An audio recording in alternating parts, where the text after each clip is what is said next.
Assalamualaikum warahmatullahi wabarakatuh.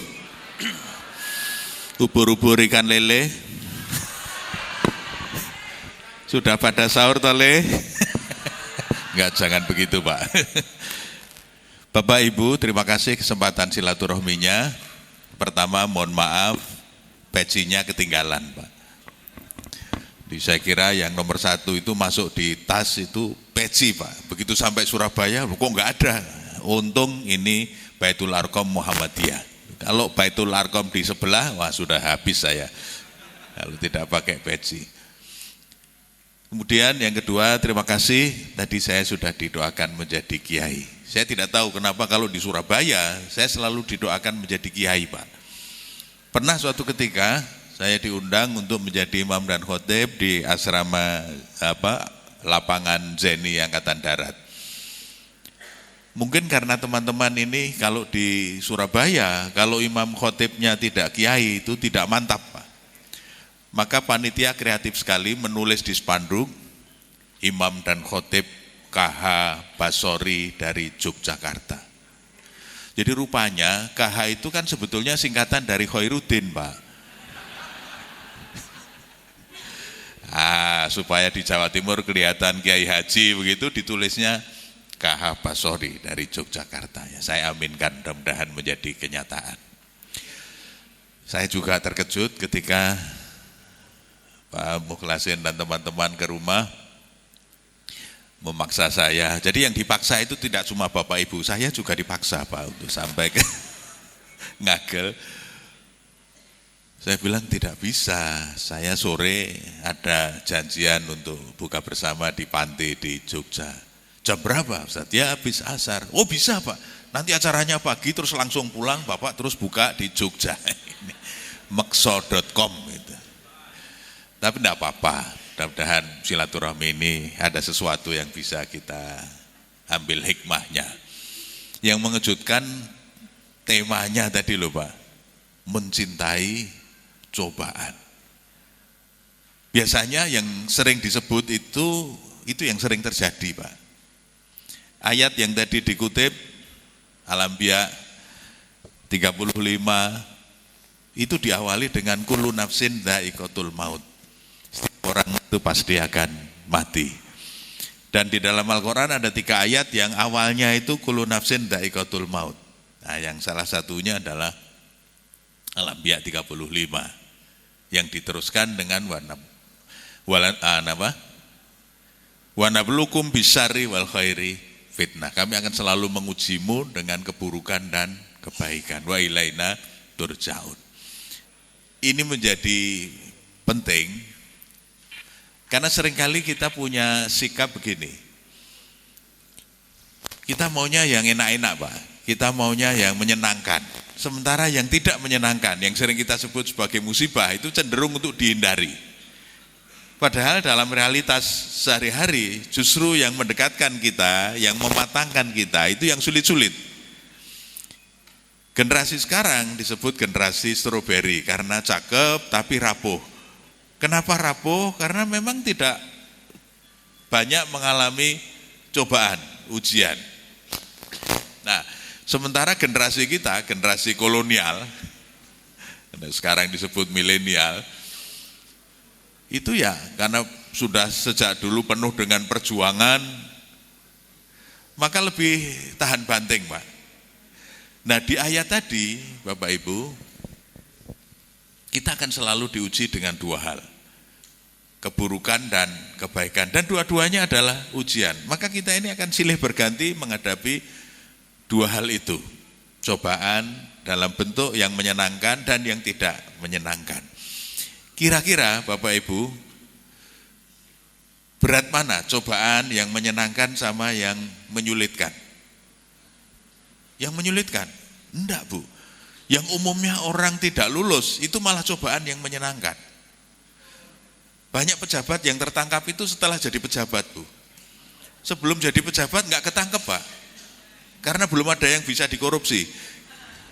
Tapi begitu sudah menjadi pejabat, ketika tanda tangannya laku, nah kadang-kadang kita menjadi tergoda. Itu sebabnya orang tua dulu mengatakan kalau seneng itu, ini sudah gendong lali. Kita justru menjadi lupa itu ketika dalam keadaan suka. Tapi kalau dalam keadaan menderita, kita malah semakin dekat sama Tuhan, Pak. Coba kalau Bapak Ibu menderita, kan doanya tambah panjang toh, Pak. Ya Allah, tambahkan kekuatan, ya Allah mudahkanlah, ya Allah, semua kita lantunkan. Nah, mari kita lihat beberapa hal. Sebetulnya Bapak Ibu, kenapa mencintai cobaan itu penting? Karena data-data kita ini mengkhawatirkan, Pak. Lihat survei kesehatan mental tahun 2022. Jadi rupanya Pak, anak-anak kita itu banyak yang mentalnya tidak sehat, Pak. Berapa persen itu, Pak? 34,9% itu mengalami gangguan mental. Begitu seterusnya. Nanti data-data ini bisa dibaca sendiri. Dari Kementerian Kesehatan, kalau sudah dewasa, itu juga banyak sekali. Bahkan Januari 2025, ini data yang terbaru, Pak, Menteri Kesehatan itu memperkirakan sekitar 30% dari penduduk kita itu mengalami gangguan mental, Pak, penyakit mental. 30% itu kan kira-kira hampir sepertiga, nggih, Pak. Gampangannya begini, kalau satu ruangan 100%, kira-kira sepertiganya itu bermasalah mentalnya, Pak. Cuma biasanya orang yang sakit itu tidak merasa sakit, Bu. Orang yang terganggu itu biasanya tidak merasa terganggu. Oh, enggak, aku enggak apa-apa saya. Enggak apa-apa tapi bermasalah hidupnya. Loh, kalau enggak apa-apa itu tentu aman-aman saja. Tapi banyak orang yang setidak-tidaknya tidak bahagia, Pak, tidak happy. Nanti saya akan menyinggung itu kaitannya juga dengan kebahagiaan. Nah, orang dikatakan sehat mental itu seperti apa? Orang definisinya ini menurut undang-undang, Pak, orang dikatakan sehat itu kalau baik secara fisik, mental, spiritual, sosial, dia menyadari kemampuan sendiri, kemudian dapat mengatasi tekanan. Nah, sekarang ini banyak orang yang nggak bisa mengatasi tekanan, Pak. Bisa tekanan ekonomi, bisa tekanan pasangan, bisa tekanan apa saja. Kemudian dia dapat bekerja secara produktif. Jadi kalau ada yang tidak produktif, itu artinya salah satu tanda bahwa ada masalah di dirinya, Pak. Ketika ada tekanan sedikit saja sudah meleot, Pak. Produktivitasnya terganggu, itu ada masalah. Dan mampu memberikan kontribusi untuk komunitasnya. Dalam konteks kita tentu bisa memberikan kontribusi untuk kaumnya. Tidak menjadi bagian dari masalah. Gampangannya itu begini, Bapak Ibu. Kalau Bapak Ibu dimutasi, yang menerima itu gegap gempita dengan sangat gembira, itu artinya Bapak Ibu menjadi bagian dari solusi. Tapi kalau Bapak Ibu dimutasi, kok nggak ada yang mau nerima, itu masalah, Pak. Ojo, taruh tempat saya, udah baik-baik, nanti kalau ada dia, bisa kacau. Kalau begini, itu berarti kita bukan menjadi bagian dari solusi, tapi menjadi bagian dari masalah. Nah, tentu kalau dalam konteks Islam, bagaimana Al-Quran dan Sunnah itu menjadi panduan kita. Kenapa Al-Quran dan Sunnah menjadi panduan kita? Kata Allah, inna hadzal Qur'ana yahdi lillati hiya aqwam. Karena Quran itu memberi petunjuk yang paling pas. Jadi yang pasti pas itu Quran, Pak, bukan Pertamina. Nah, mari kita lihat ciri-cirinya, Pak. Ada beberapa aspek dari orang yang secara mental dikatakan sehat. Pertama, ada keserasian fungsi kejiwaan. Jadi antara kognisi, afeksi, dan behavioral perilaku itu harmonis, Pak. Jadi antara pikiran, perasaan, dan tindakan itu satu kesatuan. Itu yang disebut dengan integritas. Buya sering mengatakan banyak orang yang pecah kongsi, Pak, antara pikiran, perasaan, dan tindakan. Pikiran misalnya sudah mengatakan, udah kok, sudah saya maafkan. Tapi orang sering mengatakan begini, tapi kok di sini berat ya, Pak ya? Coba, di sini sudah bisa memaafkan, tapi di sini masih berat. Untuk berakrab-akrab masih canggung. Nah ini berarti antara pikiran dan perasaan masih belum harmonis, Pak. Maka kalau orang itu sehat, baik pikiran, perasaan maupun tindakan itu satu kesatuan. Dan orang kalau hidupnya antara pikiran, perasaan dan tindakan itu satu kesatuan, itu enak, Pak. Tapi kalau tidak satu kesatuan, nah itu pasti ada yang disembunyikan. Entah perasaannya, entah tindakannya atau apa, itu pasti ada yang dibikin tidak otentik. Kemudian yang kedua, kemampuan penyesuaian dirinya baik.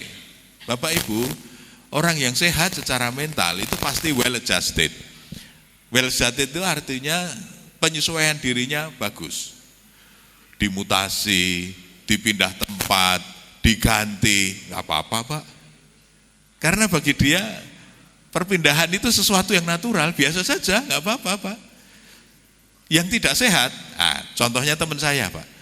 Sudah mau pensiun, dipindah, stres, Pak. Sampai dirawat di rumah sakit Sarjito. Ketika saya tengok, saya tanya, kenapa? Mosok Thomas, saya mau pensiun kok dipindah? Kan tinggal sebentar. Ya terserah yang mindah toh, Pak. Yang mindah kan atasan, bukan dia.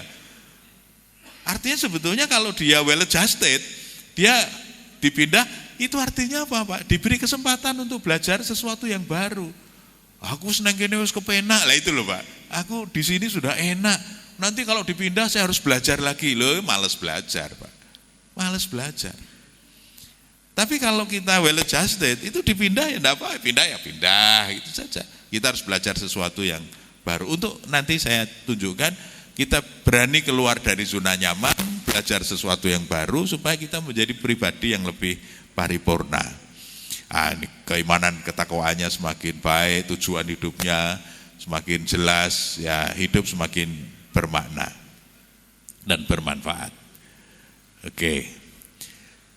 Nah lihat, Pak, puasa kita ini tujuannya adalah la'alakum tatakun. Bapak sudah tahu. Cuma yang menjadi pertanyaan, setelah takwa terus gimana, Pak? Apa sih manfaatnya orang bertakwa itu? Ini kan 183. Jawabannya ada di sini, Pak. Di 189. Jadi rupanya Bapak Ibu, orang yang puasanya betul akan menjadi orang yang bertakwa. Dan kalau orang itu bertakwa, dia akan sukses, Pak. Dia akan berbahagia. Itu janji Allah loh, Pak. 189. Kita lihat ayatnya. Wattaqullaha la'allakum tuflihun. Bertakwalah kamu kepada Allah agar kamu berbahagia. Kenapa guru tendik harus berbahagia, Bu? Karena tugas kita membahagiakan peserta didik. Kalau gurunya tidak bahagia, Pak, mesti kebanyakan ngegas nanti di kelas. Dalam melayani itu mesti sensitif, Pak. Karena dia sendiri sebenarnya tidak happy. Tapi coba kalau Bapak Ibu happy, enak, Pak. Melayani orang itu sambil tersenyum, sambil ada yang enggak benar, orang tua marah-marah, kita tidak hadapi dengan, oh ya Pak, siap. Kita terima sebagai masukan dan saran saja. Tapi kalau yang tidak happy, bisa ribut, Pak. Contoh, kapan istri cerita, Mas, kemarin itu ada, ini kasusnya SMP Muhammadiyah yang mau camping, Pak. Jadi orang tua sekarang itu kan aneh-aneh, Pak. Yang datang ke sekolah, itu adalah PhD lulusan luar negeri, Pak.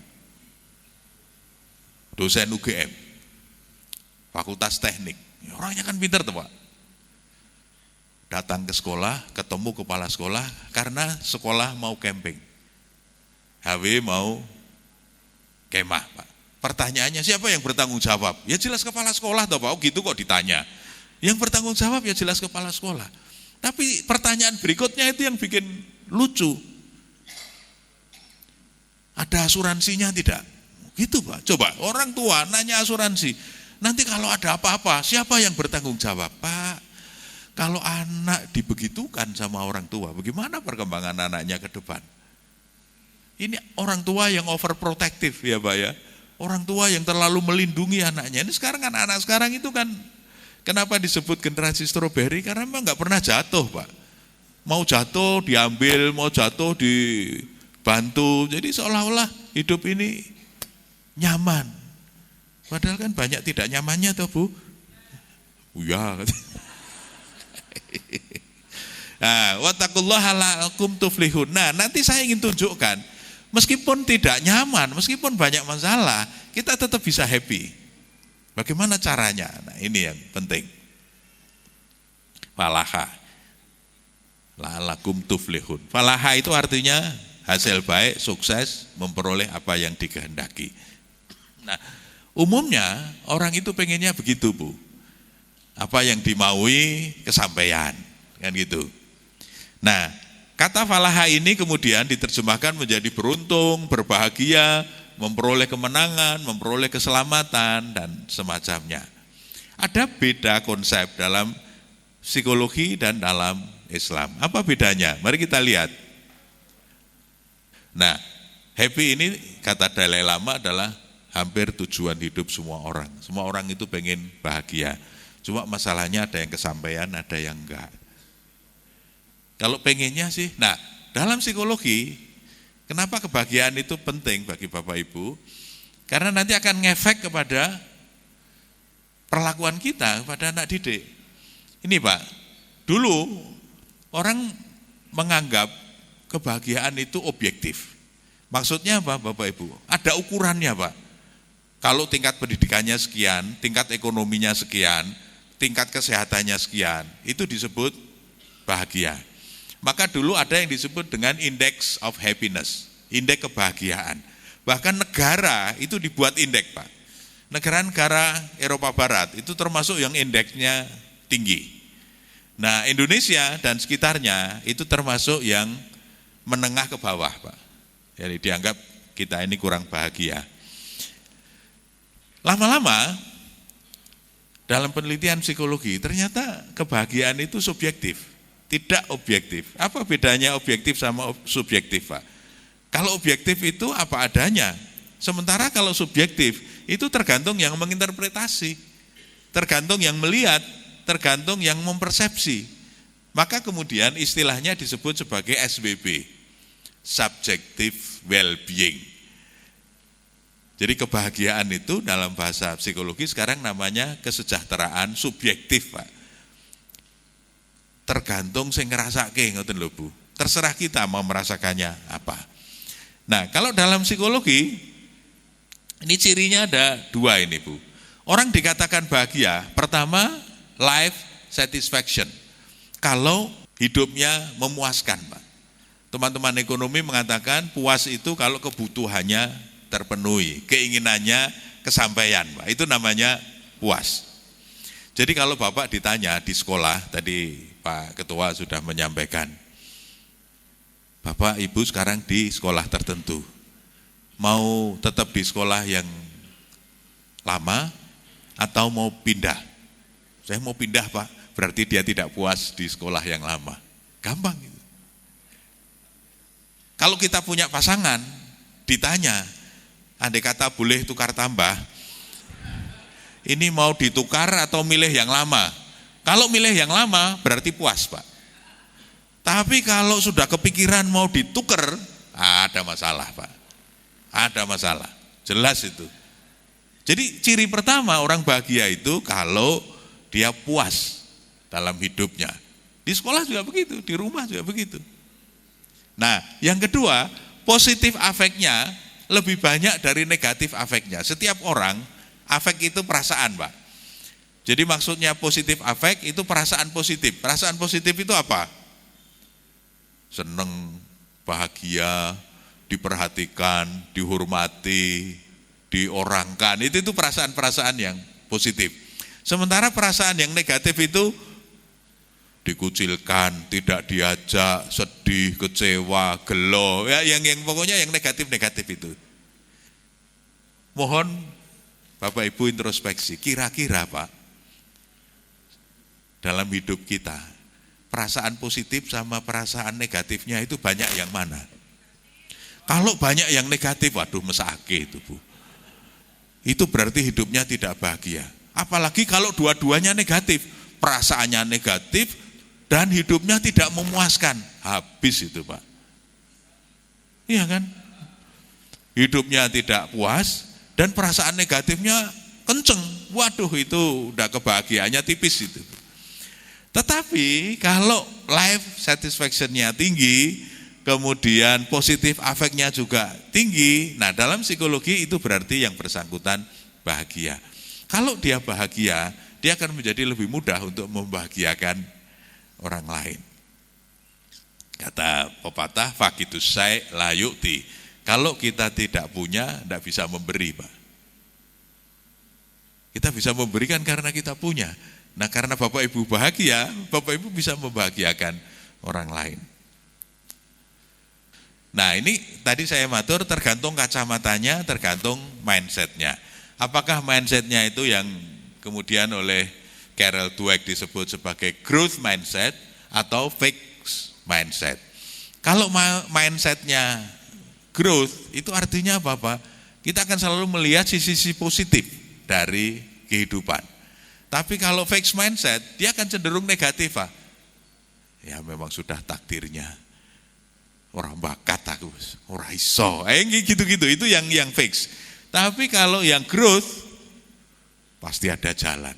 Piye, sembuh kok arep mlaku, pokoknya jalan. Dia selalu optimis, Pak. Dia yakin betul dengan Pak inna ma'al usri yusra. Inna ma'al usri yusra. Dia yakin betul. Maka dia akan terus move on, hidup itu akan terus berjalan. Nah, bedanya apa menurut pandangan Islam? Menurut Islam, ternyata ada konsep bahwa orang itu bisa berbahagia terus-menerus, Pak. Kalau yang pertama tadi, dalam konsep psikologi, orang itu tidak bisa bahagia terus-menerus. Karena orang itu akan berbahagia kalau hidupnya puas. Yang kedua, positif afeknya lebih tinggi dari negatif afeknya. Pertanyaan begini Bapak Ibu, dalam pengalaman hidup Bapak Ibu, kira-kira banyak kesampaian atau tidak apa yang kita inginkan? Lebih banyak yang kesampaian atau lebih banyak yang tidak kesampaian? Ada yang kesampaian, ada yang tidak kesampaian. Nah berarti kalau banyak yang tidak kesampaian, itu kan artinya banyak orang yang tidak puas, Pak. Nah kalau banyak yang tidak puas, berarti ada bagian dari banyak kita ini yang tidak berbahagia, karena tidak puas. Tapi kalau dalam Islam, Bapak lihat di hadis ini, kata Nabi, orang yang beriman itu ajaib, Pak. Ajaibnya apa? Semua urusannya itu terasa baik, nikmat, menyenangkan. Dan ada statement yang saya bold merah itu, Pak. Walaisa dzaka li ahadin illa lil mu'minin. Enggak ada yang bisa begitu kecuali orang yang imannya baik. Apa, Pak? In asobat husor sarra syakara. Kalau dia mendapatkan kenikmatan, dia bersyukur. Fakana khairallah. Wa in asobat hudorra sabara. Fakana khairallah. Kalau dia mendapatkan nikmat, dia bersyukur. Kalau mendapatkan kesulitan, dia bersabar. Dan dua-duanya kata Nabi itu baik bagi dia. Jadi kata Nabi, kita sebagai orang yang beriman, itu sayapnya dua, Bu. Yang satu syukur, yang satu sabar. Kalau orang punya dua sayap ini, yakin, Pak, kita bisa terbang tinggi. Tapi kalau tidak, banyak masalah, Bu. Misalnya apa? Dia ketika mendapatkan nikmat, dia akan macam-macam. Dulu waktu prihatin lurus, Bu, istiqomah. Tapi begitu mendapatkan nikmat, bisa salin seringat loh, Pak. Betul, Pak. Tadi pagi waktu kuliah subuh di masjid saya cerita. Tetangga saya juragan sate, laris sekali, Pak. Jadi sekarang jadi ikon di Jogja. Kalau liburan banyak yang mampir dekat rumah saya itu. Sehari itu bisa 20 sampai 30 kambing, Pak. Laris sekali. Yang saya pernah diajak makan ke situ, saya mengapresiasi perkembangan usahanya yang luar biasa.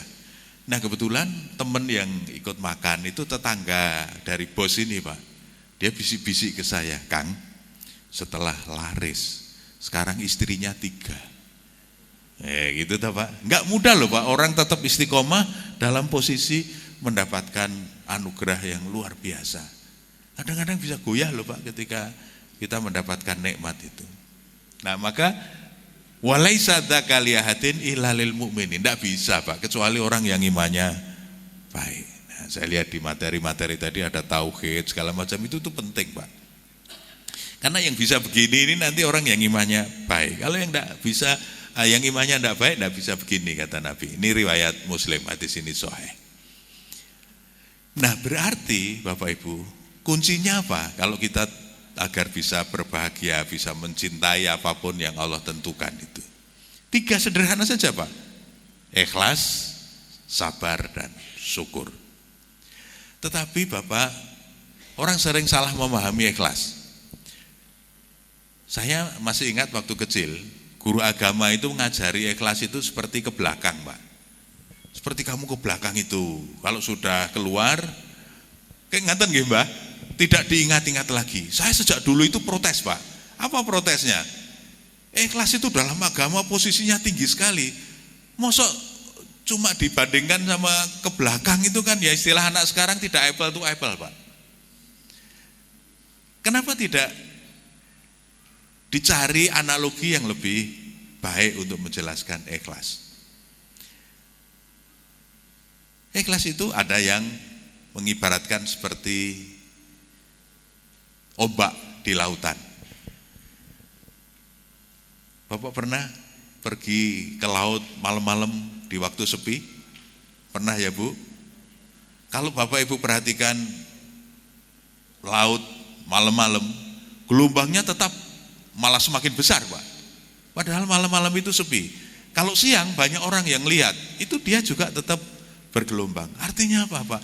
Mau ada yang lihat atau enggak lihat, mau ada pimpinan atau tidak ada pimpinan, dia tetap bergerak Pak. Nah kalau kita sudah punya motivasi yang kuat seperti itu, nawaitunya seperti itu, luar biasa kan Pak.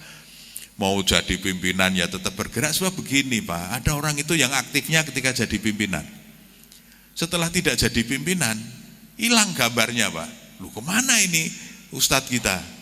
Ada di daerah itu saya datang suatu ketika karena sudah diganti. Loh kemana Ustadz kita? Mufarokoh Pak. Waduh mufarokoh, maksudnya mutung Pak.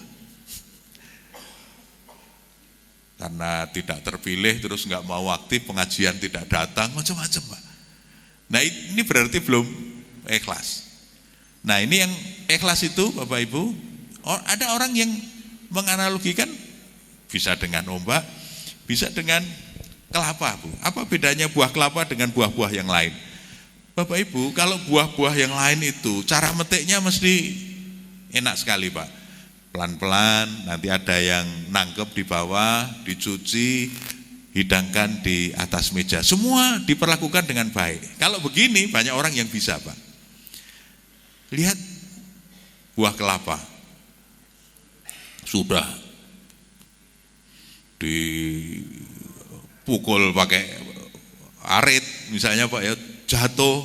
Ada yang berani nangkap di bawah? Enggak ada. Dibiarkan jatuh, dan setelah jatuh cuma didorong ke dapur yang kumuh. Nanti kalau diperlukan diambil, masih diselumbat, dicukil, diparut, diperes sampai keluar santannya kalau diperlukan ya Bu.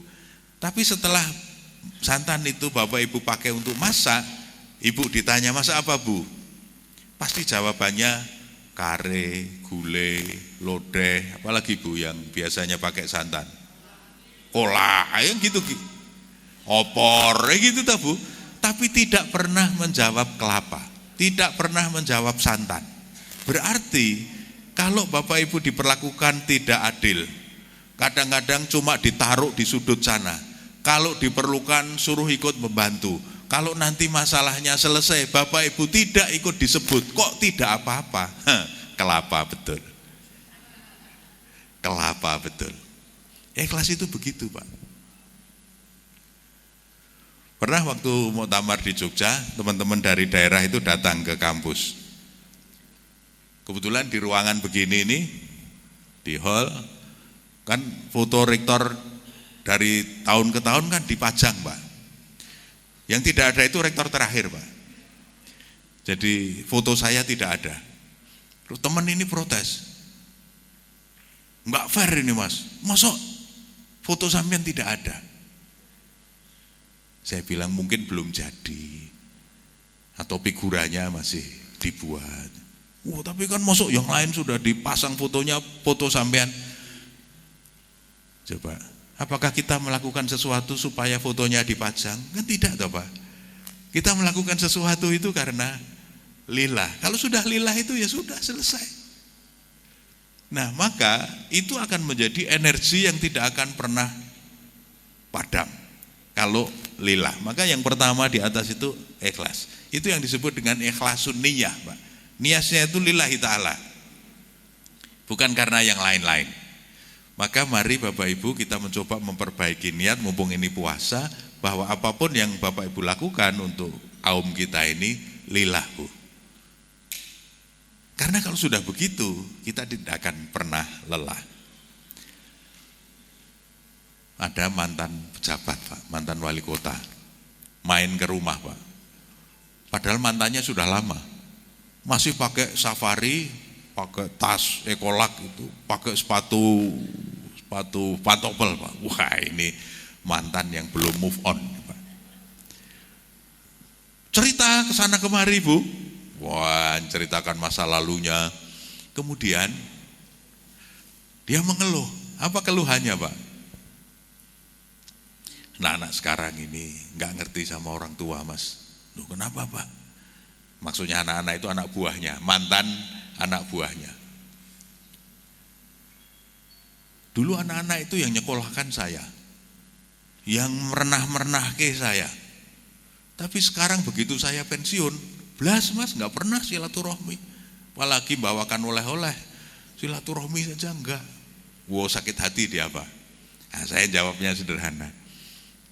Nah, Bapak dulu ikhlas mboten? Ya ikhlas, Mas. Oh ya sudah, kalau ikhlas semua sudah dicatat oleh malaikat bahwa Bapak pernah berbuat baik. Soal dia tidak baik sama Bapak itu urusan dia dengan Tuhan. Tapi Bapak sudah betul, Bapak sudah berbuat baik. Nah, kadang-kadang kalau kita tidak ikhlas membantu orang itu kan pamrihnya supaya orang juga berbuat baik kepada kita kan, Bu. Berterima kasih paling tidak. Sehingga begitu kita membantu orang, orangnya tidak berterima kasih, ngedumel, Bu. Cuma ngomong terima kasih aja kok berat. Wah, itu karena memang kita punya harapan. Tapi kalau sudah lillah, enggak. Itu yang disebut dengan ikhlasun niyah. Itu pertama, jadi niatnya yang lurus, Bu. Yang kedua, itqanul amal. Itqanul amal itu kalau bekerja optimal. Jadi kadang orang salah memahami ikhlas. Ikhlas itu sering dianggap seadanya. Ya seikhlasnya sajalah. Nah, seikhlasnya itu lalu bentuknya ala kadarnya. Padahal yang namanya ikhlas itu komponen yang kedua adalah itqanul amal. Kenapa? Nabi itu menyuruh sahabat untuk beramal itu ayut kinahu, supaya yang optimal. Jadi kalau mengerjakan apapun itu yang optimal. Jadi pimpinan ya optimal, jadi anak buah ya optimal, jadi bapak ya optimal gitu, Pak, jadi ibu juga begitu. Kita membiasakan diri untuk melakukan apapun itqanul amal. Nah, yang ketiga, jaudatul adab. Biasanya orang kalau niatnya sudah lurus, Pak, dan kemudian dia melakukan yang terbaik, nanti bisa dilihat dalam surat Al-Baqarah ayat 112, nanti akan saya tunjukkan. Tapi intinya adalah setelah 1-2 biasanya orang berhasil, Pak, karena niatnya lurus dan melakukan yang terbaik, dia akan berhasil. Nah, ketika sudah berhasil, ada yang ketiga mestinya, Pak, jaudatul adab. Pemanfaatan hasilnya itu harus benar, Pak. Sukses tidak hanya untuk kita, tapi juga untuk orang lain. Maka aum-aum besar itu tidak boleh besar sendiri, Pak. Harus mengajak yang lain supaya ikut besar. Jangan sampai kemudian ada ketimpangan. Wah, ya kalau di sana itu batuk saja ada amplopnya. Nah, kalau di kita ini garing, Mas. Wah, jangan sampai ada begitu di antara aum, apalagi satu cabang kok kemudian berbeda-beda. Betul, Pak. Bagaimana supaya ini bisa dikelola agar semua bahagia? Nah, maka penting yang disebut dengan jaudatul adab. Yang sudah berhasil itu tidak boleh hanya untuk sendiri. Saya punya contoh ekstrim. Ada teman pimpinan BUMN Pak, dia karirnya lagi top-topnya Pak, kemudian dia memutuskan untuk mengundurkan diri. Itu kira-kira kalau diteruskan sebentar lagi jadi menteri Pak, tapi dia memilih untuk mengundurkan diri. Saya tanya, ini kok malah mundur bagaimana? Mas, saya sudah merasa setengah umur begini, selama ini hanya memperjuangkan untuk kepentingan diri dan keluarga. Saya ingin di akhir usia saya ganti memikirkan orang lain. Dia kemudian resign, bikin NGO untuk membantu manajemen permodalan macam-macam Bu, UMKM Pak. Dia bantu semuanya supaya UMKM ini naik kelas. Luar biasa. Jadi dia punya keterampilan, dia punya jaringan, dia punya itu yang kemudian dia manfaatkan untuk membantu pengusaha kecil. Dan itu dia niatkan untuk apa? Itu Jaudatul Adha itu Pak. Dia sudah sampai di puncak dan kemudian dia merasa udah cukup, saya udah di sini aja. Sekarang tinggal waktunya saya membantu orang lain. Nah, yakin saya Bapak Ibu, kalau Bapak Ibu ngurus pendidikan, niatnya lurus, Bapak melakukan yang terbaik dan ingin berbagi dengan anak-anak supaya anak-anak bisa berkembang, Pak, yakin saya. Karena janji Allah apa Pak dalam surat Ar-Rahman ayat 60 itu, hal jazaul ihsan illal ihsan. Tidak ada balasan bagi kebaikan itu kecuali kebaikan. Pasti itu Pak. Apa yang kita keluarkan itu semuanya akan diganti kok Pak. Wa ma tunfiqu min syai'in fa huwa yukhlifu. Jadi kalau kita mengeluarkan sesuatu, itu tidak ada yang sia-sia Pak. Itu sudah dicatat sama Allah dan nanti akan diganti. Tentu gantinya dalam bentuk yang macam-macam. Kapan itu saya ke Jakarta naik taksi. Sopirnya cerita Pak, Mas kemarin saya punya pengalaman. Saya ngantar bos Citibank dari Sudirman pulang ke Bogor Pak, karena rumahnya di Bogor. Ini kan bank asing ya, dia ngantar bos ini ke Bogor. Singkat cerita sampai Bogor, kemudian dia balik lagi ke Jakarta. Setelah sampai di Jakarta, dia bersih-bersih taksinya. Lalu di belakang itu ada buntalan besar yang tertinggal. Ini orang yang amanah Pak. Wah, ini pasti punya bos tadi. Dia buka, ternyata isinya uang dan surat-surat berharga.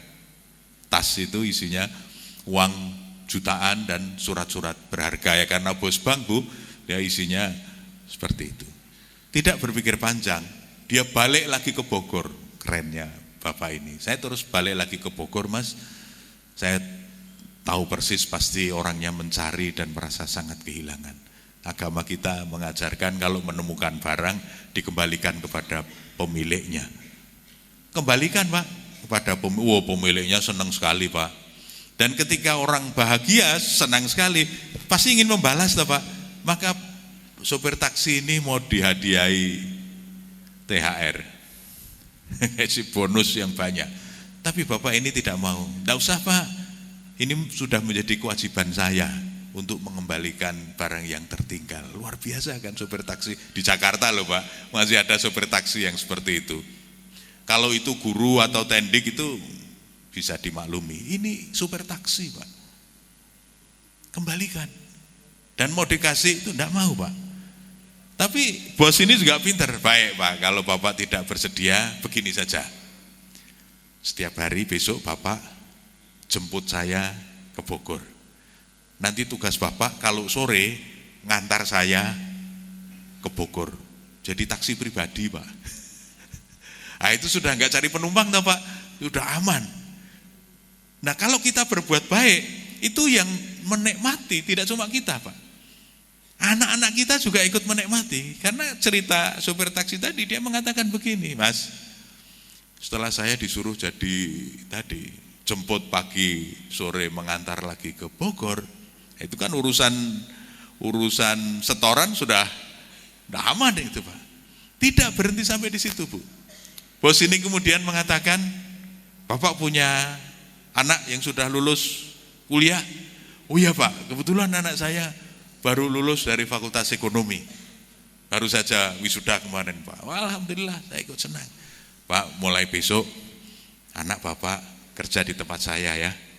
Sebagai ekspresi terima kasihnya tadi Pak. Coba yang berbuat baik bapaknya, dia juga mendapatkan orderan rutin. Tidak hanya itu, anaknya saja ikut juga mendapatkan kebaikannya Pak. Nah mudah-mudahan kalau Jaudatul Adanya bagus itu loh Pak, kita bagi-baginya bagus itu. Nanti tadi Pak, rezeki itu akan terus mengalir. Tidak hanya buat kita Pak, tapi juga buat anak cucu kita. Itu yang disebut dengan berkah. Barokah itu artinya apa Pak? Barokah itu artinya al-khairul katsiru, kebaikan yang banyak. Jadi kalau kita berbuat baik, itu berkah Pak. Nanti hidup kita itu akan, iya. Kadang-kadang kebaikan kita cuma sedikit, tapi balasannya itu jadi gede banget Pak. Tadi diceritakan saya punya pengalaman banyak di luar negeri, itu kadang-kadang ya cuma karena kebaikan kecil Pak. Pernah saya diundang, ada konferensi di Universitas Perdamaian PBB di Toronto, ada workshop tentang pengembangan kurikulum perdamaian berbasis Islam. Jadi from Islamic perspective, tapi pengembangan kurikulum perdamaian. Saya diundang Pak. Waktu menerima undangan itu saya kaget. Loh, ini bukan keahlian saya bukan studi perdamaian Pak. Saya psikologi pendidikan. Loh kok saya diundang? Begitu saya lihat yang tanda tangan, saya jadi ingat, oh ini tamu saya kemarin. Jadi beberapa minggu sebelumnya, saya ditelepon teman dari Jakarta, dari UGM, bukan dari Jakarta, dari UGM. Teman UGM itu telepon begini, Mas ini ada tamu dari Universitas Perdamaian PBB, mau nggak nerima kunjungan beliau? Saya kebetulan longgar di kampus, siap. Beliau datang ke kampus Pak. Saya layani dengan baik, saya ajak keliling, saya kasih cerita macam-macam. Habis itu saya jamu makan siang. Tidak sampai di situ Pak, bahkan pulang saya antar sampai ke airport. Bukan karena saya baik Pak, karena rumah saya dekat airport. Jadi sekalian pulang, sekalian mengantar tamu. Rupanya apa yang saya lakukan itu Pak, apa namanya, membekas di hati. Sudah mendadak diterima dengan optimal tadi Pak, Jaudatul Adanya saya coba berbagi informasi, sudah. Ternyata itu mengena di hati. Sehingga apa Pak? Saya diundang ke Kanada. Jadi kadang kebaikan kita itu kan kecil Pak, cuma ngantar keliling-keliling, jamu makan siang, ngantar sampai ke airport itu kan tidak seberapa. Tapi kemudian hadiahnya itu diberi kesempatan untuk sampai ke Kanada. Jadi ini janji Allah itu tidak akan pernah diperselisih oleh Allah. Pokoknya mesti ditepati. Itu yang ikhlas. Jadi pertama luruskan niat, lakukan yang terbaik, tapi nanti kalau sudah dapat dibagi-bagi Pak, jangan dipakai sendiri. Nah, yang kedua, bersyukur.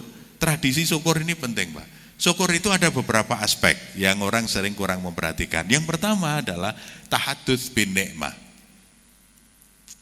Menyebut nikmat yang telah kita terima. Bapak Ibu sebagai karyawan, dosen, guru, tendik di AUM, berapapun penghasilan Bapak Ibu setiap bulan sudah tanda tangan ya Pak ya.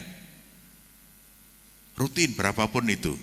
Pak, saya punya banyak teman-teman swasta yang sekarang ini setengah mati Pak. Jadi kalau ada tagar Indonesia gelap, memang agak gelap Bu. Kalau Bapak perhatikan di jalan-jalan, itu kan banyak ruko, banyak rumah yang dijual, disewakan, dan itu sudah terpampang berbulan-bulan. Itu artinya apa Pak? Yang punya pengen menyewakan, yang pengen nyewa enggak punya uang. Jadi akhirnya enggak laku Bu, meskipun sudah ditulisi disewakan, dijual. Teman-teman swasta Pak, yang bukan tetap seperti kita, itu sangat kesulitan. Sangat kesulitan Bu. Sampai kemarin itu ada teman yang kerjanya dulu jadi wartawan, kemudian banyak di advertising, membantu koran-koran untuk cari iklan. Sekarang korannya udah banyak yang collab tuh Pak, iklannya enggak banyak yang bisa masuk. Dia sampai ngomongnya begini. Kadang saya berpikir, Mas, ini sudah kayak begini, ini mau usaha apa lagi gitu loh, Pak.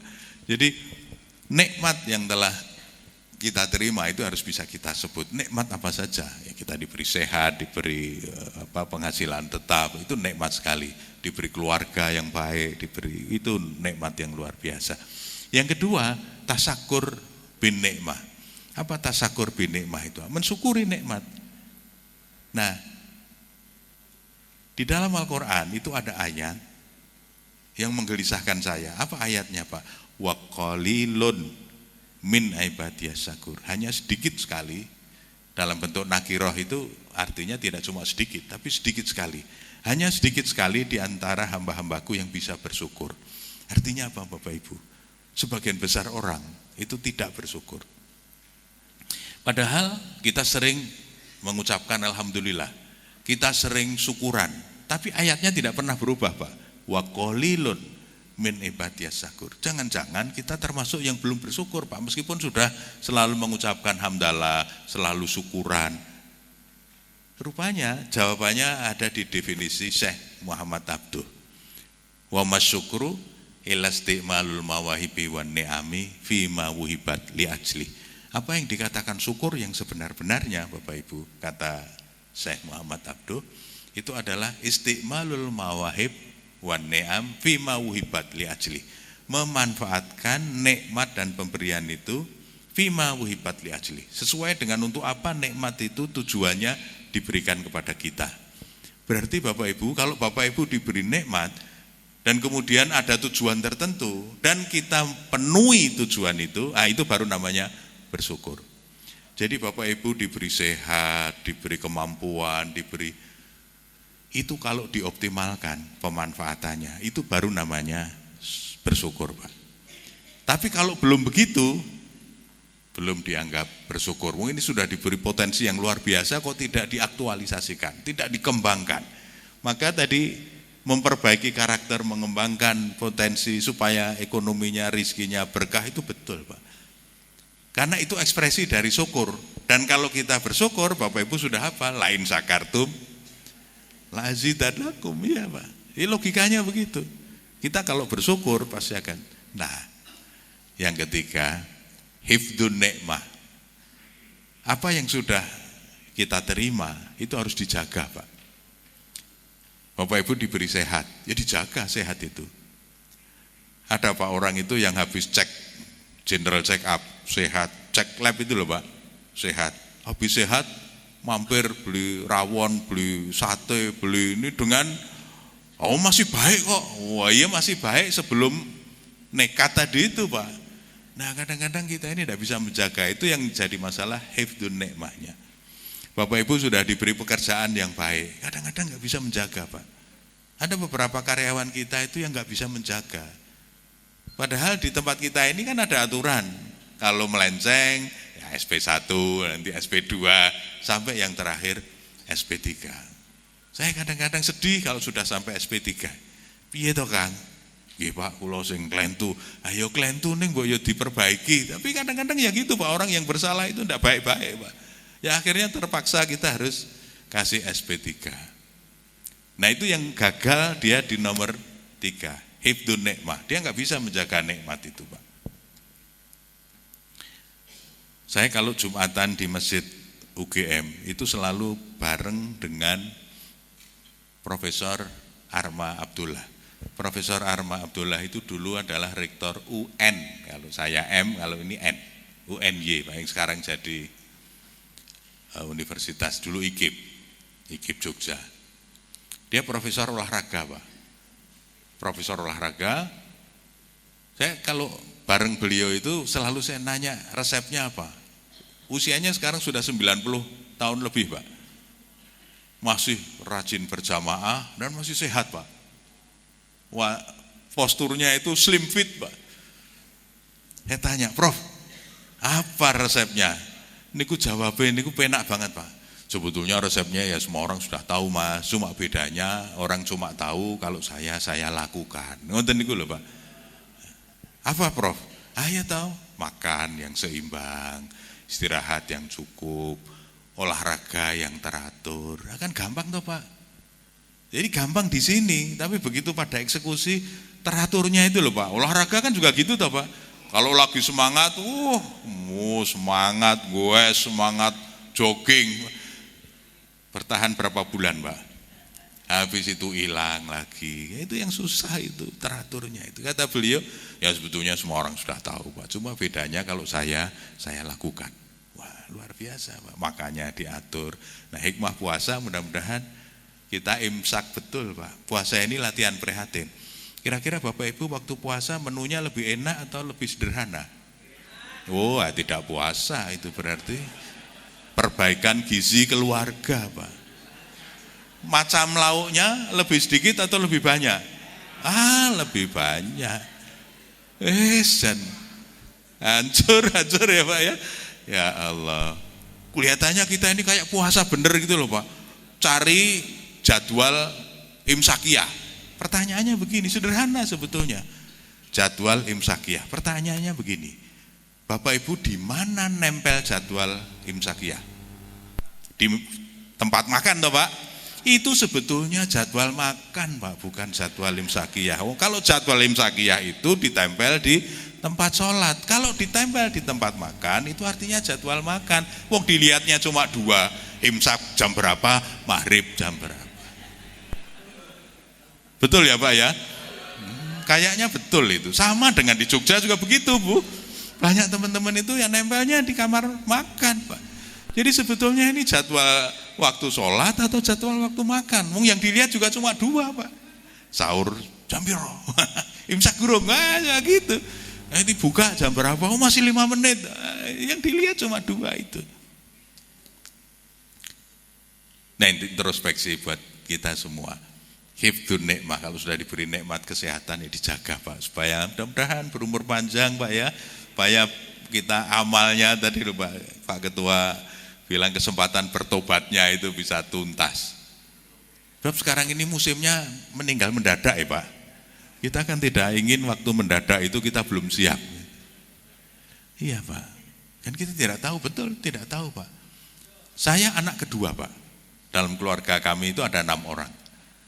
Kakak saya yang pertama itu 2 tahun di atas saya Pak. Sampun kapundhut, sudah meninggal 2 tahun di atas saya. Itu andai kata urut, kan berarti habis yang pertama. Kita Pak, saya juga sudah harus siap-siap ini. Kakak saya mendadak cuma nungguin korban gitu, tiba-tiba stroke sampai meninggalnya. Nah untungnya Allah mengambil itu tidak selalu urut Bu. Kadang-kadang dari yang nomor 1 itu terus yang ikut Baitul Arqam.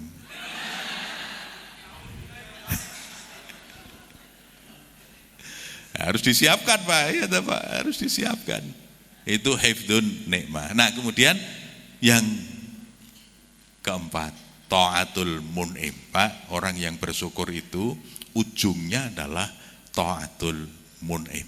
Semakin taat kepada yang memberi nikmat. Bukan malah salin serengat Pak, tetapi semakin taat kepada yang memberi nikmat.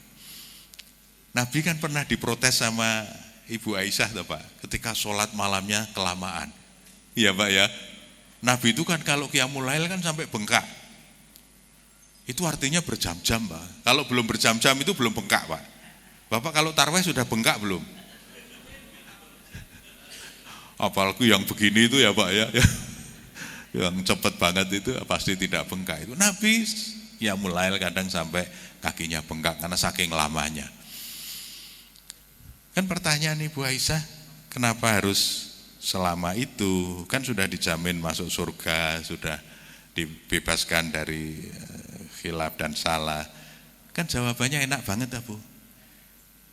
Justru karena dijamin masuk surga, dibebaskan dari salah dan khilaf itu, saya ingin menjadi abdan syakuron. Ingin menjadi hamba yang bersyukur. Justru karena diberi privilege, kemudian terima kasih sekali ya Allah pun diparingi keistimewaan begini. Lah kita ini lucu Pak, sudah tidak punya privilege, tidak bersyukur, wah jan pun tentean. Angel gini Pak ya. Angel ini Pak. Itu. Nah, di sisi lain yang sebelah kiri, sabar Pak. Nah, ini kaitannya dengan cobaan kan biasanya yang ini. Sabar itu Pak, ada 3 kata Imam Ghazali. 1, sabar fi ta'ati, sabar dalam ketaatan. Pak, untuk taat itu butuh kesabaran loh Pak. Ibu nyiapkan sahur jam berapa Bu? Setengah 3, jam 2. Lancar toh Bu sebulan? Lancar, alhamdulillah. Karena sudah diniati Bu. Kita ini jadi orang sangat baik di bulan Ramadan itu karena niatnya kuat Pak. Puasa masih besok itu sore sudah niat ingsun Pak. Iya toh Pak. Nahwa itu loh Pak. Nahwa itunya kuat. Lihat Bapak Ibu, ketika Ramadan berakhir, niat ingsunnya masih ada enggak Pak? Enggak ada. Ketika enggak ada, amalannya pasti hilang. Jadi kalau Nabi mengatakan innamal amalu binniyat, itu tidak sekedar kalau niatnya enggak benar, enggak dapat pahala, tidak sekedar itu Pak. Kalau niatnya enggak ada, amalnya juga hilang Pak. Hilang. Bapak kalau lagi umroh, lagi haji, Jumatan jam berapa Pak? Jam 9, jam 10 udah berangkat ke Masjidil Haram Pak. Kalau balik ke Surabaya, nunggu adzan toh Pak? Nunggu adzan. Lu kenapa waktu di Mekah bisa, di sini nggak bisa? Kenapa waktu Ramadan bisa, di luar Ramadan nggak bisa? Itu artinya Bapak Ibu tidak belajar sesuatu dari pengalaman. Karena by definition yang namanya learning, yang namanya belajar, itu adalah definisinya Bapak belajar itu relatively permanent change in individual behavior as a result of training and experience. Jadi karena pengalaman dari pelatihan kayak gini ini Pak, tetapi di depan itu relatively permanent change Pak. Terjadi perubahan yang relatif permanen. Nah berarti kan kalau kita puasa dan kita belajar sesuatu, itu yang disebut imanan wahtisaban.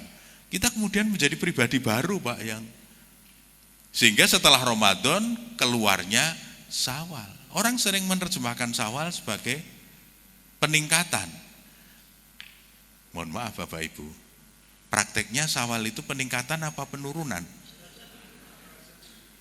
Kayaknya penurunan tuh Pak. Udah baik di bulan Ramadan, nanti turun lagi. Nanti begitu Ramadan naik lagi. Maka hidup kita itu gini itu loh Pak, kayak gelombang elektromagnetik, naik turun. Padahal mestinya kan progresif, latar kabuna, tobakon antobak itu tuh naik terus Pak. Sampai akhirnya husnul khotimah itu di situ. Nah, 1, sabar fi taati. Dalam ketaatan itu kita juga memerlukan kesabaran. Ada sabar yang kedua Pak, sabar fi maharimi. Sabar ketika kita harus meninggalkan yang haram. Ketika orang lain ngambil bukan haknya dengan ringan. Kadang-kadang kita pengen juga loh Pak, sebagai manusia. Iya Pak. Teman-teman di Jakarta itu kalau cerita begini Pak, yang di Senayan itu loh Pak. Mas, nek amplope tipis. Iki muni gak, enteng Mas. Gitu Pak. Gak, karena tipis Pak. Tapi kalau amplopnya sekarung, itu mau bilang gak itu abot Pak. Karena kita sendiri tertarik sebetulnya. Sering terjadi konflik batin antara kita pengen dan kita tahu itu tidak boleh. Maka di sini diperlukan kesabaran. Kesabaran ketika kita harus mengatakan tidak kepada yang dilarang. Itu butuh kekuatan. Nah, mudah-mudahan dengan niat yang lurus tadi itu kita bisa. Nah, baru yang ketiga, ini yang seringkali diterangkan bahwa sabar itu kaitannya dengan musibah Pak. Sabar fi musibati. Sabar ketika kita menghadapi musibah, cobaan. Orang kan sering merasa begini toh Pak, ya Allah kalau sengsara kok jatuhnya ke saya, kalau enak kok jatuhnya ke orang lain gitu. Itu kan kelihatan menderita sekali Pak. Dia nggak sabar ketika mendapatkan musibah. Padahal Pak, musibah itu kadang-kadang menyelamatkan kita dari mara bahaya. Misalnya Pak, Bapak berdoa kepada Allah, Allahumma inni as'aluka ilman nafi'an wa rizqan wasi'an. Wah, kita ini minta ilmu yang bermanfaat, minta rizki yang luas, tapi kok enggak luas-luas? Mungkin Allah ingin menyelamatkan kita, Pak. Tidak semua orang kuat menerima rizki yang luas, Pak. Zaman Nabi pernah terjadi toh Pak, Sa'labah, cerita Sa'labah itu penggembala yang sudah capek jadi orang miskin, minta Nabi mendoakan supaya bisa cepat kaya. Tapi Nabi tahu ini orang kuat mulya ini kalau diberi kenikmatan pasti. Dulu rajin ke masjid Pak, begitu akhirnya karena didesak ya sudah didoakan sama Nabi. Betul Pak, ternaknya kemudian beranak pinak. Lalu mulai jamaahnya turun, dia enggak lagi, ketika ditanya, "Lu mana Sa'labah?" Lagi sibuk menggembala ternaknya. Nah, itu lama-lama jadi ke masjidnya hilang. Nah, padahal itu Pak, mestinya kita harus semakin dekat kepada yang memberi nikmat sebagai ekspresi rasa syukur. Tapi kalau sedang diberi musibah, ya kita sabar saja. Karena mungkin itu cara Allah untuk mengangkat kita menjadi pribadi yang lebih tangguh, menjadi pribadi yang lebih siap. Sehingga begini Bapak Ibu, karena ayatnya inna ma'al usri yusra, saya selalu berpikir begini, kalau saya menerima ujian yang bertubi-tubi, saya berpikirnya positif. Positifnya begini, ini Allah akan memberi anugerah apa ya kepada saya. Allah sedang mempersiapkan saya untuk jadi apa ya. Kok saya di training sedemikian rupa. Betul itu Pak. Setelah selesai malamnya pasti keluar siang kok Pak. Hidup itu kan yudawiluha bainanas, antara siang malam itu silih berganti. Jadi kalau pas gelap enggak Pak, kalau lama nanti pasti terang juga. Wong perang dunia yang hancur-hancuran gitu aja berakhir kok Pak. Israel sama Gaza yang pas Palestina yang kayak begitu, akhirnya juga capek toh Pak Israel. Lama-lama capek, ya mau juga damai Pak akhirnya. Jadi semua itu pasti ada waktunya berubah. Nah, cuma yang sulit itu menanti perubahan gitu loh Pak. Kalau waktunya lama, banyak orang yang enggak kuat. Nah, yang enggak kuat nanti mentalnya terganggu Pak. Tapi kalau 3 ini lulus kita Pak, niatnya lurus, lalu melakukan yang terbaik, syukurnya kenceng, lalu sabarnya bagus, nah ini pasti. Maka saya pernah bikin quote dan banyak yang nge-like ketika saya mengatakan kebahagiaan akan selalu hadir jika suka dan duka dinilai sama. Jadi kasih skor yang sama Pak. Kita ini dikasih nikmat ya siap, dikasih menderita ya enggak apa-apa. Karena Nabi begitu. Nabi itu kalau mendapatkan nikmat, dia akan mengatakan alhamdulillahilladzi bi ni'matihi tatimmus sholihat. Segala puji bagi Allah yang dengan nikmat ini insya Allah akan menyempurnakan amal solehku Pak. Jadi yang kepikiran kalau dapat nikmat itu menyempurnakan amal solehku. Tapi Nabi kalau mendapatkan musibah, Nabi juga mengatakan alhamdulillahi ala kulli hal. Artinya apa Pak? Semua itu pasti ada hikmahnya. Iya Pak. Ketika saya tidak lagi jadi rektor, itu ya ada hikmahnya Pak. Hikmahnya apa Pak? Saya bisa melakukan hal yang lain, saya bisa terus belajar, saya mengembangkan diri, dan tiba-tiba saya didatangi teman dari Jakarta. Kang, saiki wis selo to. Gentinge wangi aku ya. Ngoten niku Pak. Jadi saya diminta untuk menjadi konsultan di Jakarta. Kalau jadi konsultan kan lebih enak dari rektor Pak, nggak pernah di demo, ya toh Pak, nggak pernah ada komplain dari orang tua ya Pak ya. Kalau kita di sekolah kan sering ada komplain dari orang tua. Kalau jadi konsultan kan cuma bla bla bla bla.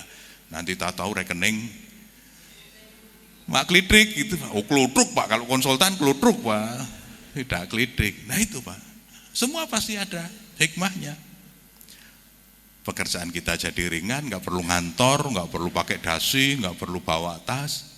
Kita bisa kerja dari rumah, tahu-tahu rekening isi sendiri. Nah, kadang-kadang mengejutkan toh Pak, loh kok lebih gede dari rektor ini? Nah, karena rektor Muhammadiyah kan dibatasi ya toh Pak, nggak boleh tinggi-tinggi. Ya seperti pimpinan di AUM kan gitu. Kan tidak pantas kalau Muhammadiyah kok bayarannya gede-gede, kan di beberapa tempat kan gitu Pak asumsinya. Karena perguruan tinggi juga begitu Pak. Saya kan sering bergaul dengan teman-teman di perguruan tinggi swasta yang lain. Ada yang konsultasi begini, dia ingin hire rektor dari Jakarta. Dia konsultasi ke saya, Mas, kira-kira nek tak kayak tunjangan 20, maksudnya 20 juta. Wis pantes surung ya Pak. Padahal waktu itu di Muhammadiyah jangankan puluhan ya Pak. Itu saja dia bilang 20 wis pantes surung ya Mas. Itu di swasta lain sudah puluhan, mungkin kalau di Muhammadiyah masih begitu. Tapi jangan khawatir Pak. Karena apa? Yang di Muhammadiyah itu yang diterimakan di dunia sedikit saja Pak. Karena sisanya akan diterimakan di akhirat. Jadi tidak usah mengeluh Pak. Tidak usah mengeluh kalau Bapak kok cuma sedikit. Bapak atau Bapak mau memilih semua diterimakan di sini Pak. Nanti di akhirat jong. Di akhirat kosong. Enggak kan Pak? Karena yang abadi itu di akhirat Pak. Jadi cara kita berbagi ala Muhammadiyah itu kira-kira begitu. Ya pokoknya sekedar bisa hidup lancar gitu ya Pak ya di perserikatan ini. Iya. Nyatanya gemuk-gemuk itu kan artinya bagus ya.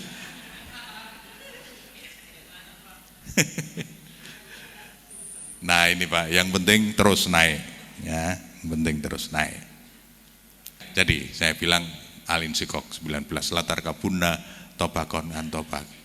Jadi jangan begini, hidup itu kayak gelombang transversal Pak, gini-gini naik baik turun lagi, baik turun lagi. Ya enggak pernah husnul khotimah Pak kalau begini. Ya kalau dipanggil pas naik Pak, kalau dipanggil pas turun jadi masalah Pak.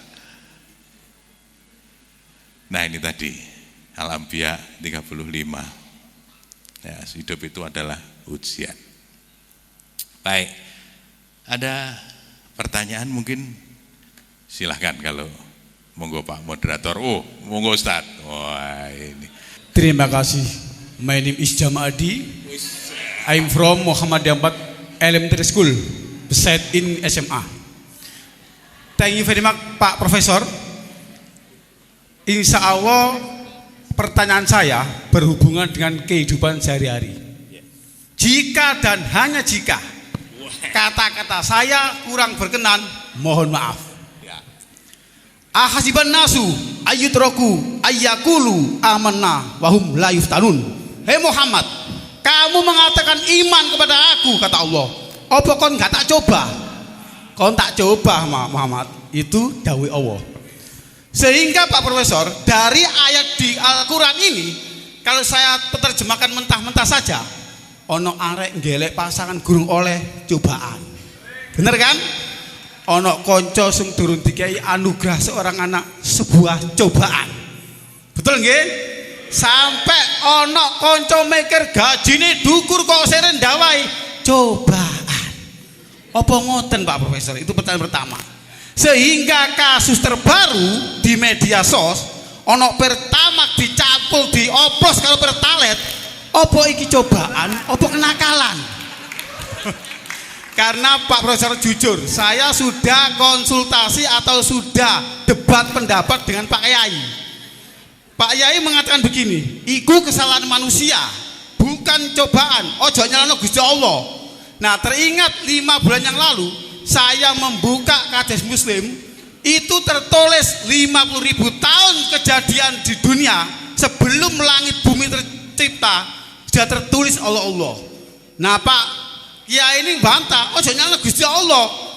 Nah terus hubungannya dengan hadis di Muslim ini, bahwa kejadian itu dikodarkan 50.000 tahun sebelum langit bumi tercipta, ini gimana? Mohon pendengarannya, apa penjelasannya? Assalamualaikum. Assalamualaikum warahmatullahi wabarakatuh. Perkenalkan, nama saya Ibu Marhama dari Semamda.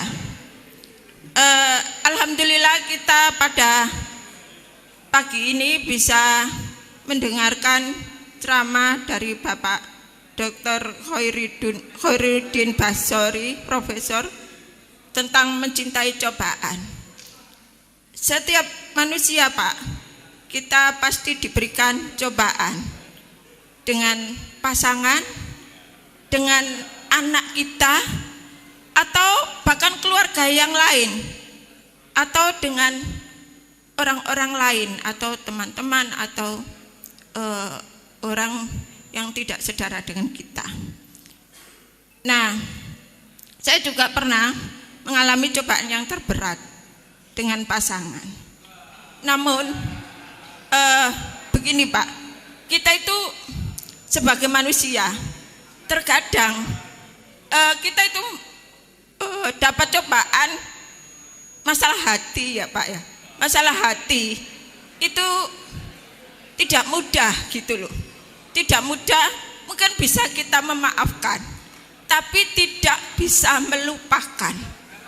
Nah, itu apakah manusiawi atau apakah rasa ikhlas kita yang kurang?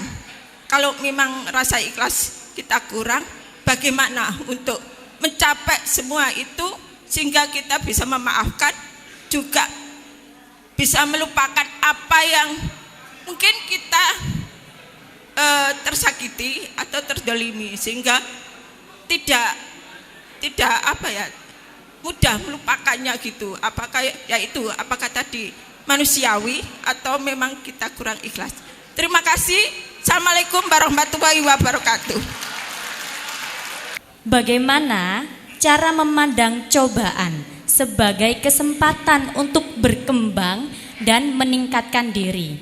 Nah, contohnya seperti ini Bapak, ada orang yang dengki sama kita. Nah, apakah kita harus bermindset positif seperti gini? Oh, mungkin orang yang dengki ini sedang tidak punya kelebihan yang ada di dalam diri kita. Apakah seperti itu atau mungkin ada hal yang lain Bapak? Baik, terima kasih. Nama saya Pak Fudoli dari SMP Muhammadiyah 5 Surabaya.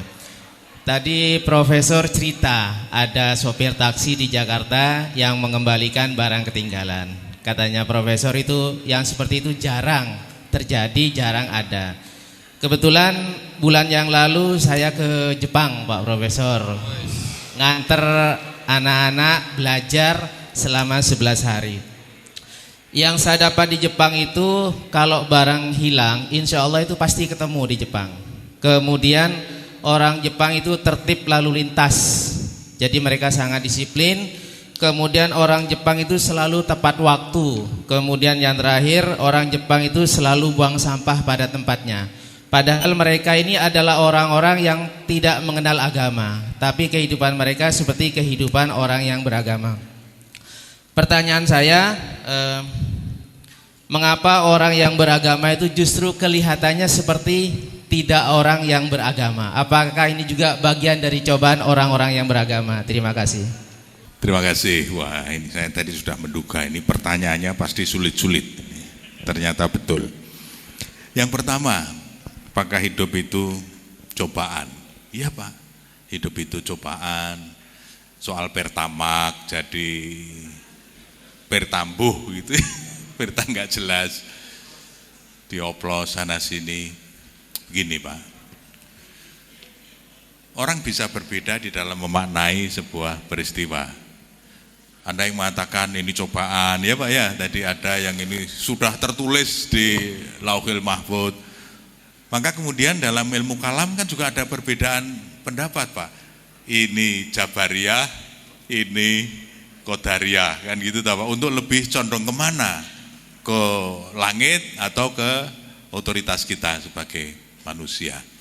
Tapi Allah mengatakan kerusakan itu ya karena tangan-tangan manusia ya Pak ya, karena tangan kita. Nah, maka ada tugas amar ma'ruf nahi mungkar. Pak, memang sistem itu penting, karena sistem itu yang bisa menjaga seseorang untuk bisa ngoplos apa tidak. Tetapi yang lebih penting lagi kan sebetulnya nilai-nilai Pak, keyakinan kita. Ya kan Pak? Dalam kisah penggembala yang dicoba, ya Pak ya, mau dibeli ternaknya tidak boleh karena ini punya bos, punya juragan, bukan punya saya. Itu kan menunjukkan bahwa meskipun itu sendirian, tapi karena keyakinannya kepada Allah, kemudian dia selamat Pak. Karena dalam realitas itu kita akan selalu dicoba Pak, apalagi Bapak nanti sebagai pimpinan.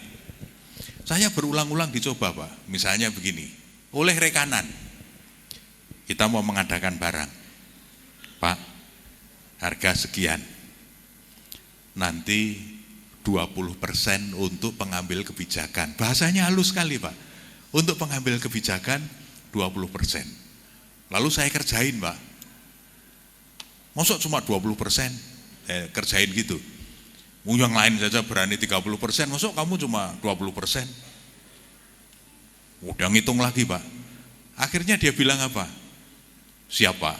Kami juga bisa 30%. Oke ya, untuk pengambil kebijakan 30%. Wah, dia udah siap Pak, 30%. Dia udah semangat Pak.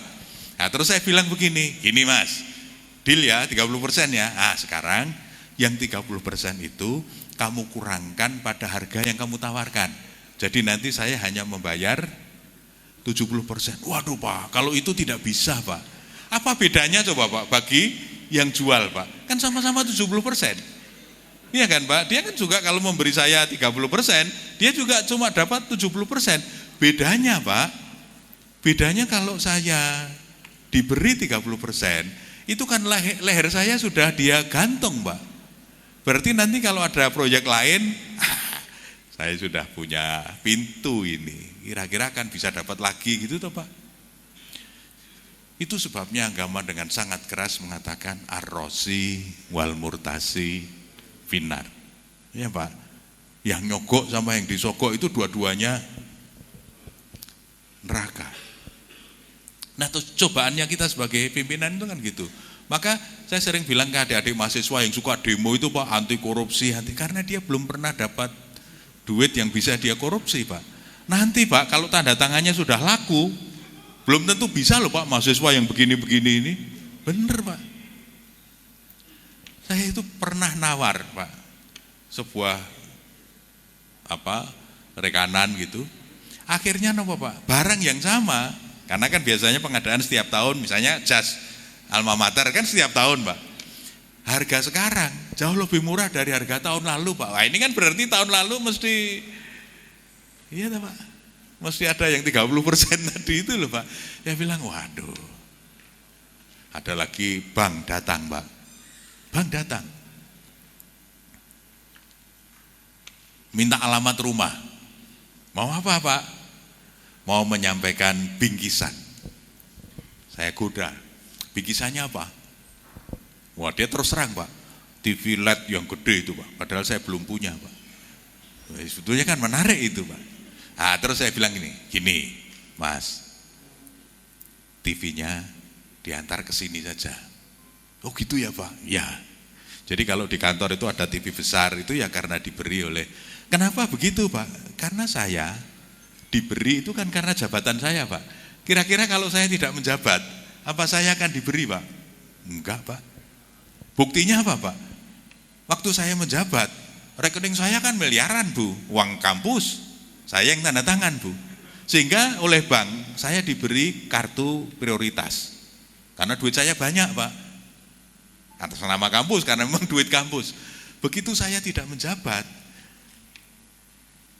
kan profil rekening saya jadi ambruk toh Pak, enggak ada lagi duit kampus.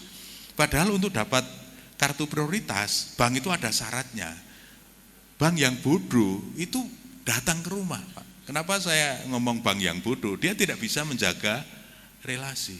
Bapak, ini kartu prioritasnya mau dilanjut atau mau ditutup. Kalau mau dilanjut syaratnya rekeningnya harus sejumlah sekian. Wah itu kan menyinggung perasaan orang yang tidak punya uang sejumlah itu toh Pak. Oh iya, saya dengan PD menjawab tutup Mas. Tutup saja, untuk apa kartu prioritas kalau syaratnya harus punya rekening sekian-sekian. Nah ini kadang-kadang di dunia nyata seperti itu. Cobaan kita bisa macam-macam Pak. Tidak cuma soal oplosan, soal duit, tapi juga soal tadi relasi yang ibu-ibu tanyakan tadi. Ada sahabat baik sekalian menjawab yang lain. Ini teman di Pemda Pak, yang sering mengundang saya ngaji Pak. Berarti kalau orang yang sering mengundang saya ngaji, ini kan orang baik Pak. Orang baik. Suatu ketika saya kenal suami istri, orang Pemda semua. Istrinya datang ke rumah, Pak, nangis-nangis. Mas, panjenengan pasti tidak percaya kalau saya cerita. Pripun, sampean kan kenal Bapak itu orang baik. Oh iya, Bapak orang baik. Ada satu kelemahan Bapak yang Bapak tidak tahu. Napa, Bu? Bapak itu meskipun orangnya baik, tapi punya kelemahan satu. Napa, Bu, kelemahannya? Mudah jatuh cinta. Coba, Pak, betapa sakitnya ibu-ibu punya suami yang suaminya ini mudah jatuh cinta. Maksudnya pripun? Itu kalau dipindah ke departemen tertentu, ke bagian tertentu, mesti jatuh, Pak. Maksudnya jatuh cinta. Dan celakanya yang dijatuhi itu juga mau, Pak. Akan jadi berat. Dan kata ibu itu, Pak, setiap kali saya ingatkan, saya itu ya sudah mohon maaf, bilang khilaf. Saya sudah bosen, Pak, khilaf kok bola bali. Nah, sampai gitu. Kadang-kadang cobaannya begitu ya, sekalian nyambung yang kedua. Bisa jadi. Ini yang namanya komitmen. Karena cinta, Bu, dalam teori segitiga cinta itu isinya 3. 1, intimate, kedekatan, ya, intimacy. Yang kedua, itu adalah passion. Passion itu gairah. Semangat enggak kalau dengan pasangannya gitu kan. Ada loh, Bu, orang itu kalau dengan yang lain bergairah, kalau dengan pasangannya malah enggak. Nah, itu berarti ada masalah di sisi yang kedua ini. Ini yang banyak ketawa yang sebelah sini, Bu. Nah, yang ketiga apa, Bu? Komitmen. Nah, banyak orang itu yang kelemahannya di komitmen. Katanya swear, janji setia, begitu ada yang lain kok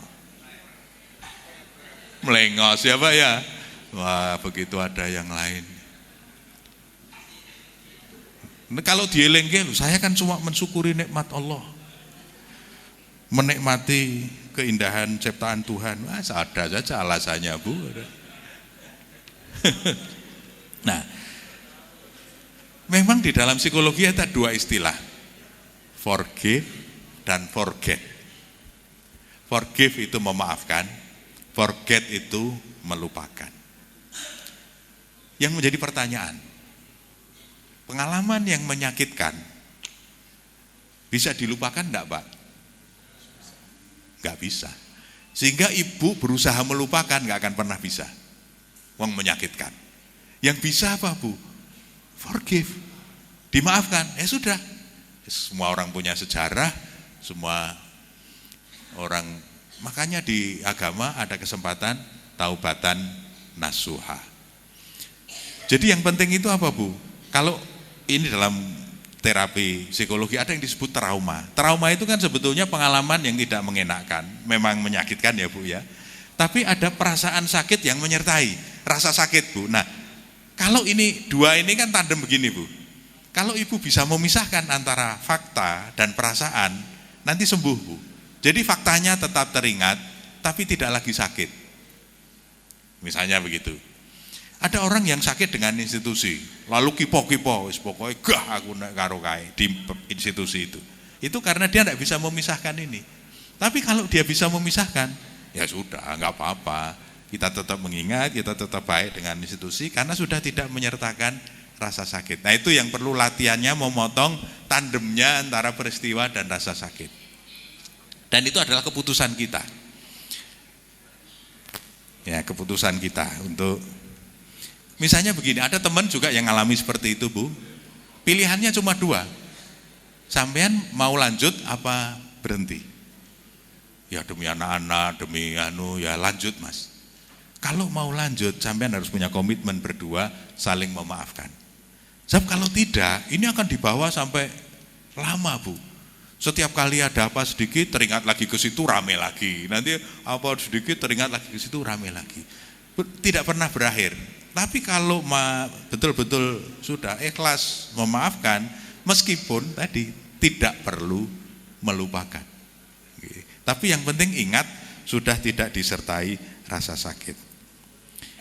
Nah, cobaan sebagai kesempatan untuk berkembang. Iya, Mbak. Kalau kita yang tadi growth mindset, itu melihat cobaan itu sebagai peluang untuk berkembang. Wah, saya diberi kesempatan untuk belajar. Misalnya begini, saya pernah keliru dalam mengambil kebijakan. Misalnya dengan atasan itu, karena atasan-atasan itu teman-teman saya semua, saya merasa, wah ini saya sudah keluar, alarmnya sudah keluar jam 10.30. Jadi gini, cepat saja karena saya harus ke stasiun.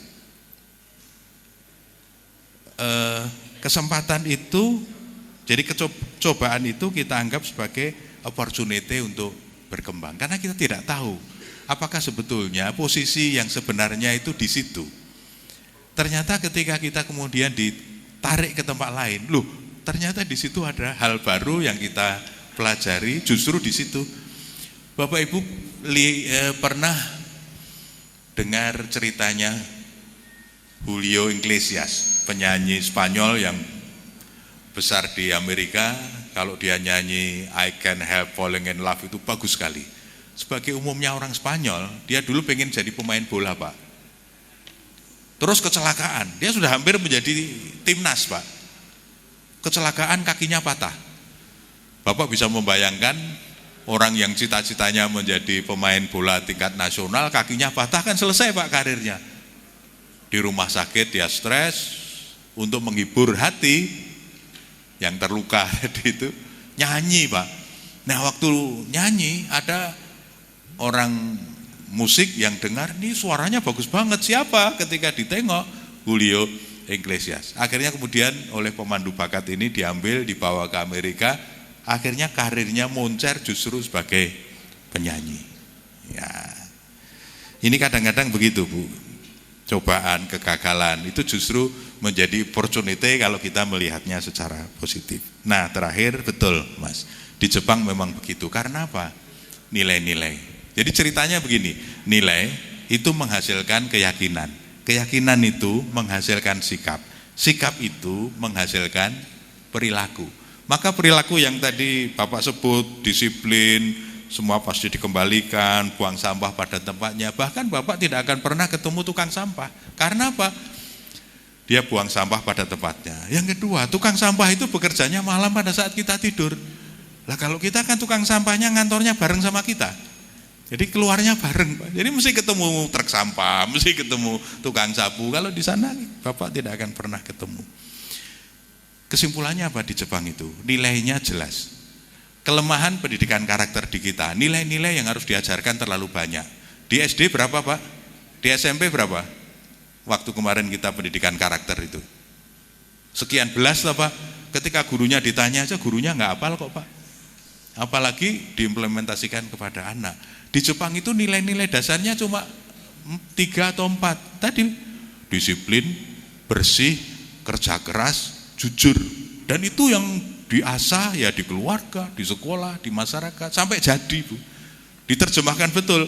Disiplin kalau di sekolah bentuknya seperti apa, jujur menjadi seperti apa, itu diterjemahkan betul di setiap. Akhirnya di kita ini lemahnya diimplementasi. Nilainya sebetulnya sama, Pak. Sebagai penutup, saya pernah tanya kepada teman-teman yang kuliah di Jepang. Waktu saya ke Jepang, saya tanya, apa kesanmu kuliah di Jepang, tuh S2, S3 di Jepang? Gini, Pak, sebetulnya nilai-nilainya itu sama dengan kita. Tapi di Jepang itu dilakoni tenan. Loh misalnya apa? Kalau masuk sekolah, etikanya kan murid masuk dulu, baru guru. Sama tak, Bu? Nanti kalau pulang, gurunya keluar, baru muridnya pulang. Ngeten padha to nggih, Bu? Di kita kan gitu nilainya. Di Jepang juga begitu. Cuma kata teman ini, cuma bedanya begini, Pak. Guru di sini, profesor di sini, itu datangnya pagi-pagi. Jadi kami harus datang lebih pagi lagi. Dan sampai malam nggak pulang-pulang. Nah itu cilakanya. Sementara kita nggak boleh pulang. Sementara kalau di sini belum siang saja profesornya udah kabur, Bu. Maka problem di sini kalau nyari pembimbing itu kadang susah karena profesornya ada di Jakarta, ada di mana gitu.